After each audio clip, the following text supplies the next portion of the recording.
ওম শ্রী গণেশায় নমঃ। সংক্ষিপ্ত মহাভারত। ক্ষমার প্রশংসা নিয়ে ধর্মরাজ যুধিষ্ঠির এবং দ্রৌপদীর মধ্যে কথোপকথন। বৈশম্পায়ন বললেন, জন্মেজয়, একদিন সন্ধ্যার সময় বনবাসী পাণ্ডবরা কিছু দুঃখিত চিত্তে দ্রৌপদীর সঙ্গে বসে কথাবার্তা বলছিলেন।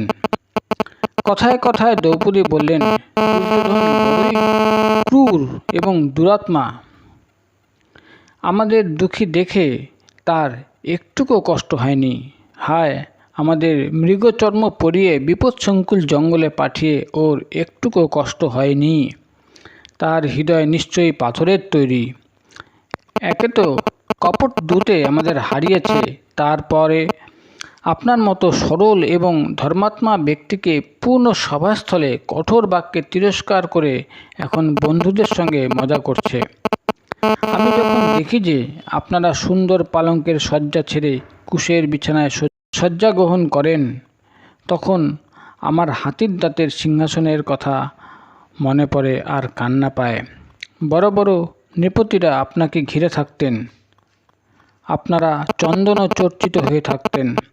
এখন আপনারা একা একা জঙ্গলে রুগ্ন নোংরাভাবে ঘুরে বেড়াচ্ছেন। আমি কি করে শান্তি পাব? আপনার মহলে প্রত্যহ হাজার হাজার ব্রাহ্মণদের ভোজন করানো হতো, আর আজ আমরা ফলমূল খেয়ে জীবিকা নির্বাহ করছি। প্রিয় স্বামী, ভীমকে বনবাসী এবং দুঃখী দেখে আপনার চিত্তে ক্রোধ আসছে না? ভীম একাই রণভূমিতে সমস্ত কৌরবদের নিহত করতে সক্ষম, কিন্তু আপনাকে চুপ করে থাকতে দেখে তিনি মন খারাপ করে বসেছিলেন। দুই বাহু সমন্বিত হয়েও অর্জুন হাজার হস্ত সম্বন্বিত কার্তবীর্য অর্জুনের সমান বলশালী। তার অস্ত্র কৌশলে চমকিত হয়ে বড় বড় রাজারা আপনার চরণে প্রণাম করে আপনার যজ্ঞে সামিল হয়েছিলেন। সেই দেবতা ও দানবদের পূজনীয় পুরুষ সিংহ আজ বনবাসী হয়ে রয়েছেন। আপনার চিত্তে ক্রোধের উদয় হয় না? শ্যামলবর্ণ বিশাল দেহ, হাতে ঢাল তরোয়াল নিয়ে বীরত্বের দেবতা সেই নকুল ও সহদেবকে বনবাসী দেখে আপনি কেন চুপ করে আছেন? রাজা দ্রুপদের কন্যা, মহাত্মা পাণ্ডুর পুত্রবধূ, ধৃষ্টদ্যুম্নের ভগ্নী এবং পাণ্ডবদের পতিব্রতা পত্নী আমি আজ বনে পথভ্রান্তের মতো ঘুরে মরছি। ধন্য আপনার সহ্যের শক্তি। আপনার মধ্যে ক্রোধ নেই। যার মধ্যে ক্রোধ এবং তেজ নেই, সে কেমন ক্ষত্রিয়? যে ঠিক সময়ে তার তেজ দেখায় না, তাকে সকল প্রাণী অপমান করে। শত্রুদের সঙ্গে ক্ষমা নয়, শৌর্যপূর্ণ ব্যবহারই করা উচিত। দ্রৌপদী আবার বলতে লাগলেন, রাজন, পূর্বে রাজা বলি তার পিতামহ প্রহ্লাদকে জিজ্ঞাসা করেছিলেন, পিতামহ, ক্ষমা উত্তম না ক্রোধ? আপনি আমাকে ঠিক মতো বুঝিয়ে দিন। প্রহ্লাদ বলেছিলেন, পরিস্থিতি বিশেষে ক্ষমা এবং ক্রোধ দুয়েরই সমান প্রয়োজন। সবসময় ক্রোধ করাও উচিত নয়, ক্ষমাও করা উচিত নয়।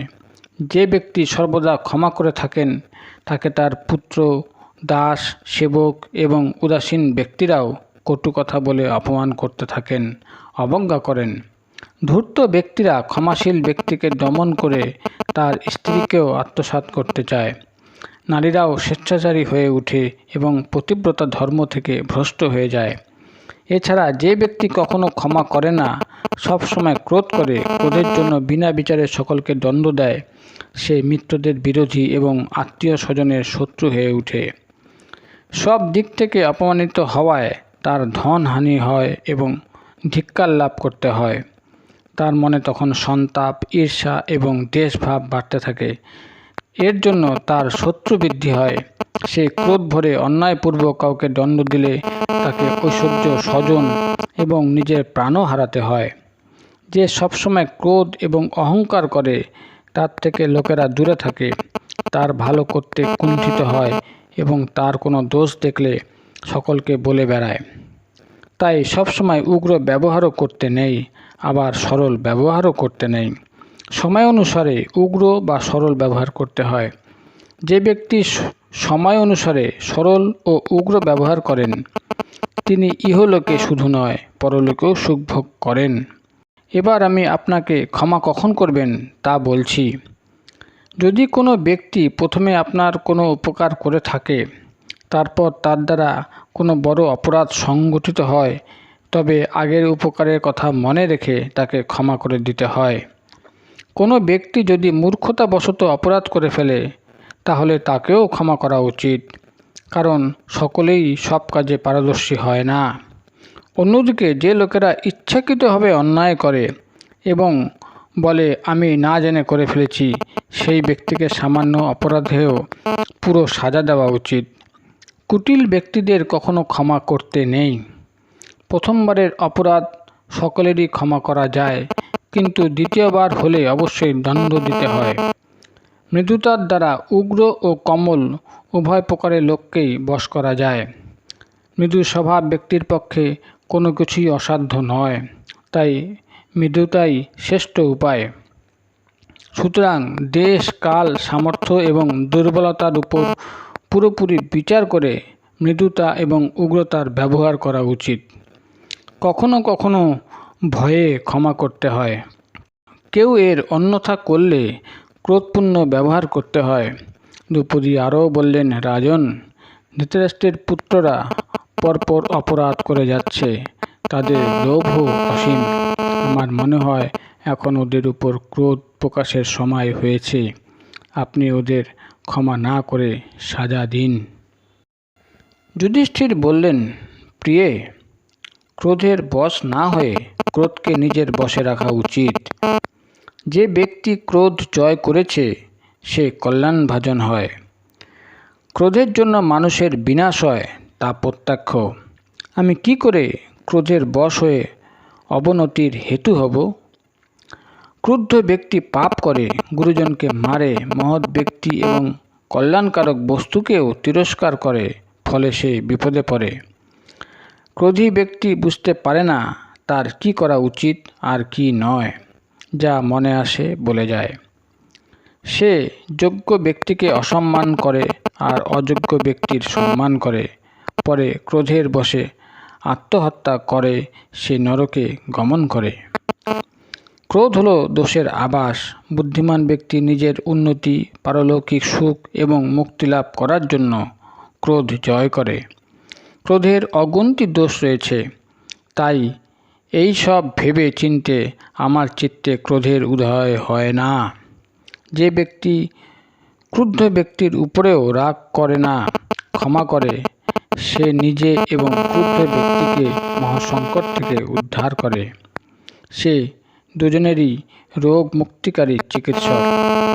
মিথ্যা বলার থেকে সত্য বলা কল্যাণকর। ক্রূরতার থেকে কমলতাই উত্তম। ক্রোধের থেকে ক্ষমার স্থান উচ্চে। দুর্যোধন যদি আমাকে হত্যাও করে, তাহলেও আমি নানা দোষে পরিপূর্ণ এবং মহান ব্যক্তিদের পরিত্যক্ত ক্রোধকে আপন করে নেব না। যিনি নিজ ক্রোধকে জ্ঞান দৃষ্টিতে শান্ত করে নেন, তাকেই তেজস্বী বলে জানবে। ক্রোধী ব্যক্তি যখন নিজ কর্তব্য ভুলে যায়, তখন তার কর্তব্য এবং মর্যাদার জ্ঞান থাকে না। সেই ব্যক্তি অবদ্ধ প্রাণীদেরও মেরে ফেলে। গুরুজনদের মর্মভেদী বাক্য বলে। তাই যদি নিজের মধ্যে ক্ষমতা থাকে, তবে নিজের ক্রোধকেই বশীভূত করতে হয়। কাজ করার কৌশল, শত্রুদের পরাজিত করার চিন্তা, বিজয় লাভের শক্তি এবং স্ফূর্তি হলো তেজস্বীদের গুণ। ক্রোধী ব্যক্তিদের এই গুণ থাকে না। ক্রোধ ত্যাগ করলে তবেই এটি লাভ করা যায়। ক্রোধ রজগুণের পরিণাম হওয়ায় মানুষের মৃত্যুর কারণ হয়। তাই ক্রোধ পরিত্যাগ করে শান্ত হতে হয়। নিজ ধর্ম থেকে একবার সরে যাওয়াও শ্রেয়, কিন্তু ক্রোধ কখনোই ভালো নয়। আমি মূর্খদের কথা বলছি না। বুদ্ধিমান মানুষ কখনো ক্ষমাকে পরিত্যাগ করে না। মানুষের মধ্যে যদি ক্ষমাশীলতা না থাকে, তাহলে সকলেই একে অপরের সঙ্গে যুদ্ধ বিগ্রহ করে মরবে। একজন দুঃখী অন্যজনকে দুঃখ দেবে। দণ্ডদানকারী গুরুজনদেরও মারতে উদ্যত হবে। তাহলে তো কোনো ধর্মই থাকবে না, প্রাণীদেরও নাশ হয়ে যাবে। সেই অবস্থায় কি হবে? গালাগালের পরিবর্তে গালি, মারের বদলে মার, অপমানের প্রতিশোধে অপমান, পিতা পুত্রকে, পুত্র পিতাকে, পতি পত্নীকে, পত্নী পতিকে শেষ করে দেবে। কোনো মর্যাদা, কোনো সুব্যবস্থা, কোনো সৌহার্দ্য থাকবে না।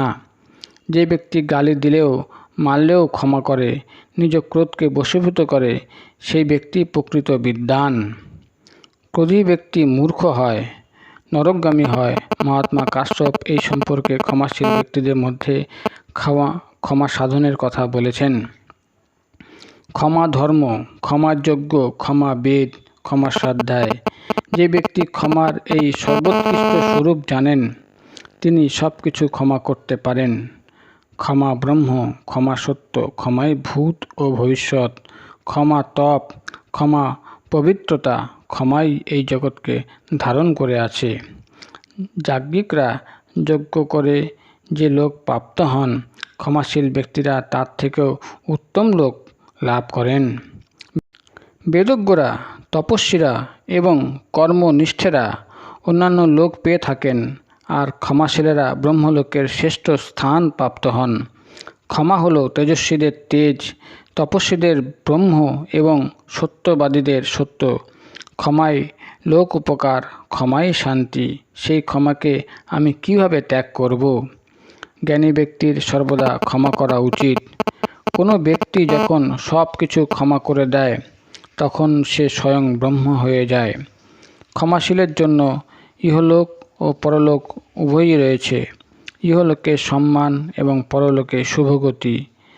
যারা ক্ষমার দ্বারা ক্রোধকে দমিত রাখে, তারাই পরম গতি প্রাপ্ত হয়। মহাত্মা কাশ্যপ এইভাবে ক্ষমার মহিমা জানিয়েছেন। এইসব শুনে তুমি ক্রোধ পরিত্যাগ করে ক্ষমা অবলম্বন করো। ভগবান শ্রীকৃষ্ণ, পিতামহ ভীষ্ম, আচার্য ধৌম, মন্ত্রী বিদুর, কৃপাচার্য সঞ্জয় এবং মহাত্মা বেদব্যাসও ক্ষমারই প্রশংসা করে থাকেন। ক্ষমা এবং দয়াই জ্ঞানীদের সদাচার। এটিই সনাতন ধর্ম। আমি সততার সঙ্গে ক্ষমা এবং দয়া পালন করব। এর পরের পর্বে যুধিষ্ঠির এবং দ্রৌপদীর কথোপকথন, নিষ্কাম ধর্মের প্রশংসা এবং দ্রৌপদীকে উৎসাহিত করা আপনাদের গল্পের আকারে পড়ে শোনানো হবে।